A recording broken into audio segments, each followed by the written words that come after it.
A personality disorder is a way of thinking, feeling, and behaving that deviates from societal norms, causes distress or problems functioning, and lasts over time. The DSM-5, or the Diagnostic and Statistical Manual for Mental Disorders, lists 10 personality disorders that are split into 3 different clusters. Clusters A, B, and C. Cluster B includes antisocial, borderline, histrionic, and narcissistic personality disorders. These disorders are genetically linked to depression, bipolar disorder, and substance abuse disorders.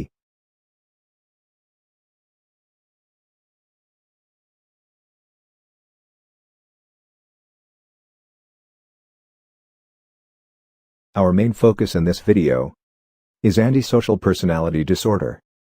Antisocial personality disorder is a mental condition in which a person has a long-term pattern of manipulating, exploiting, or violating the rights of others without any remorse.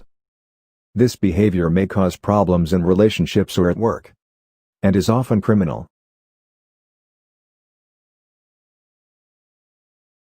Like any other type of personality disorder, antisocial personality disorder is on a spectrum, which means it can range in severity from occasional bad behavior to repeatedly breaking the law and committing serious crimes.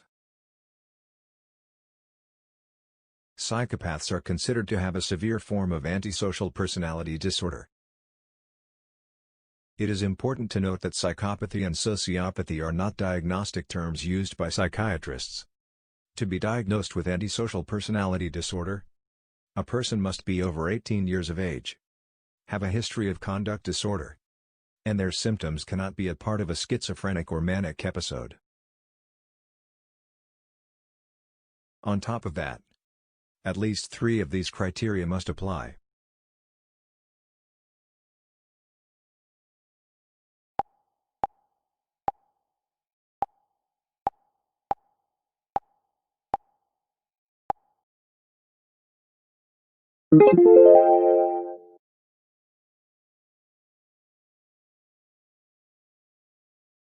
One of the early signs of psychopathy in children is conduct disorder. However, DSM-5 dictates that anyone under the age of 18 cannot be labeled as a psychopath.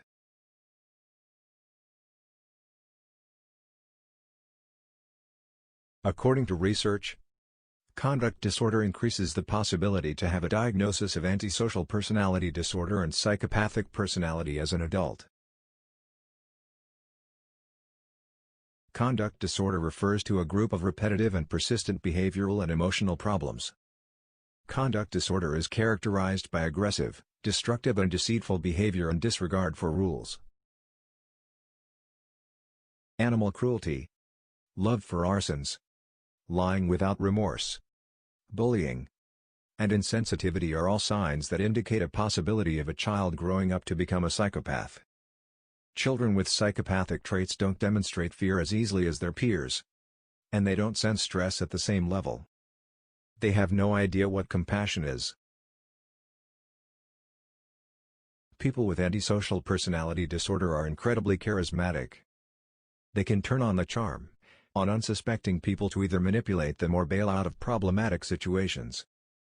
Most of them have spent a lifetime mastering this art of glib charm and are confident using it on others at will. That brings us to the third symptom: manipulation.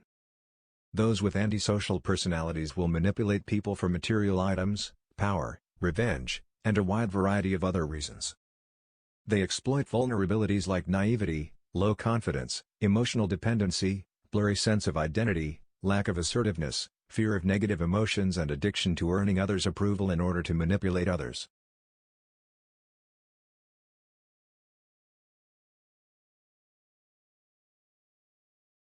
People with antisocial personality disorder have an inflated sense of self and a deep need for excessive attention and admiration. They tend to prioritize their own needs over others. We all lie from time to time, usually, to ease social pressures. But psychopaths lie constantly and compulsively, often to feel superior or to fake emotions like empathy. Social norms are what we consider acceptable behavior, especially in the company of others or in large groups. People with antisocial personalities do not abide rules.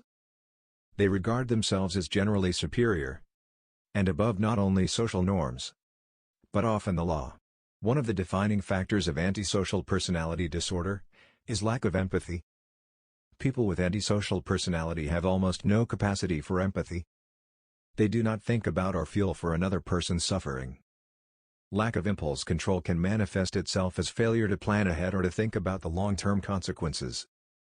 Persons with this disorder don't really plan ahead. This type of reckless disregard can cause them to engage in risky, aggressive and unlawful behavior merely because it feels good in that one moment. This might explain why people with antisocial personality disorder are overrepresented in incarcerated populations and have higher rates of substance use.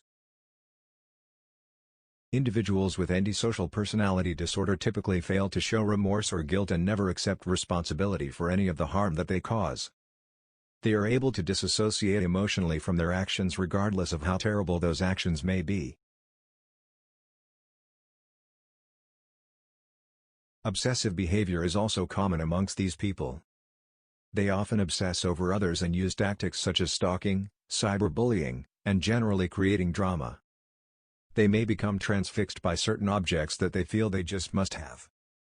Most psychopaths are obsessing over something because, after all, they are goal-oriented people. People with antisocial personalities often fall under one of the two categories: psychopaths and sociopaths. Conceitedness, deceitfulness and manipulation are common traits shared by both psychopaths and sociopaths. Psychopathy is also known as primary psychopathy. It is characterized by low anxiety and is caused by genetic predisposition. On the other hand, sociopathy, otherwise known as secondary psychopathy, is characterized by high levels of anxiety. Unlike psychopathy, sociopathy is a product of environmental adversity. Psychopaths tend to be more calculating and have self-control, compared to sociopaths who are impulsive and irresponsible. Psychopaths are also more likely to be well-educated and blend better into society.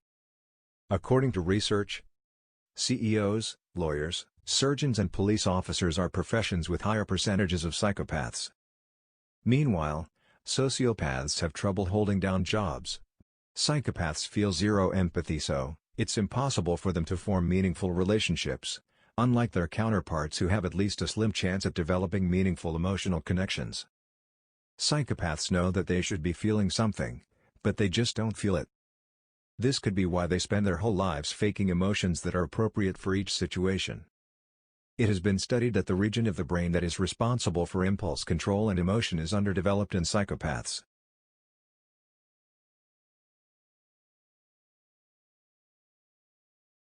Ted Bundy is a real-life example of a psychopath. He is a serial killer who kidnapped, raped and murdered 30 young women and girls during the 1970s. Bundy was born to Eleanor Louise Cowell at the Elizabeth Lund Home for Unwed Mothers in Burlington, Vermont. He lived with his maternal grandparents for the first 3 years of his life. They raised him as their own son to avoid the social stigma that accompanied his birth outside of wedlock. To provide a little background, Ted's grandfather was a racist and violent man who beat his wife and the family dog, swung neighborhood cats by their tails, and once threw Bundy's aunt, Julia, down a flight of stairs for oversleeping. Meanwhile, his grandmother was a timid and obedient woman who went for electroconvulsive therapy for depression. Ted Bundy developed some disturbing behaviors at an early stage of his life. For example, He had a habit of searching pictures of naked women in trash barrels. He also used to peruse detective magazines, crime novels, and true crime documentaries for stories that involved sexual violence. So, what makes Ted Bundy a psychopath? His cool and unemotional demeanor combined with keen intellect and charming personality. His lack of interpersonal empathy and the inability to feel pity or remorse checks off many boxes in the diagnostic criteria for antisocial personality disorder. Ted Bundy was also indifferent and extremely brutal in his interactions with his victims. He enjoyed torturing his victims. He killed his victims slowly just to prolong his own sadistic pleasure. He also kept souvenirs and trophies from his crimes, in order to sustain and refuel his fantasies.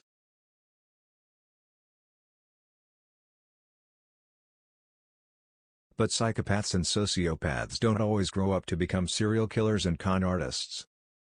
Some don't even end up in prisons. The keen intelligence, charming persona and the willingness to do just about anything to achieve what they desire, makes them excellent businessmen. It's estimated that 5 to 21% of CEOs have psychopathic tendencies.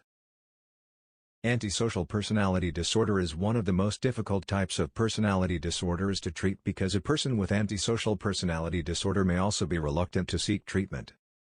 The recommended treatment for someone with antisocial personality disorder will depend on factors such as age, offending history, and any associated problems, such as alcohol or drug misuse. Cognitive behavioral therapy is sometimes used to treat antisocial personality disorder. It's a talking therapy that aims to help a person manage their problems by changing the way they think and behave. Mentalization-based therapy is another type of talking therapy that's becoming more popular in the treatment of antisocial personality disorder. The therapist will encourage the person to consider the way they think and how their mental state affects their behavior. Democratic therapeutic community is a form of group therapy which emphasizes the role of attachment. It creates an environment that helps people get help while helping others. Research shows that community-based programs can be an effective long-term treatment method for those with antisocial personality disorder. Democratic therapeutic community helps by creating an environment where both staff and patients contribute to the decisions of the community. So far there is no evidence supporting the use of medication to treat antisocial personality disorder. However, antipsychotics like carbamazepine and lithium may help control symptoms such as aggression and impulsive behavior. And antidepressants known as selective serotonin reuptake inhibitors may help manage anger.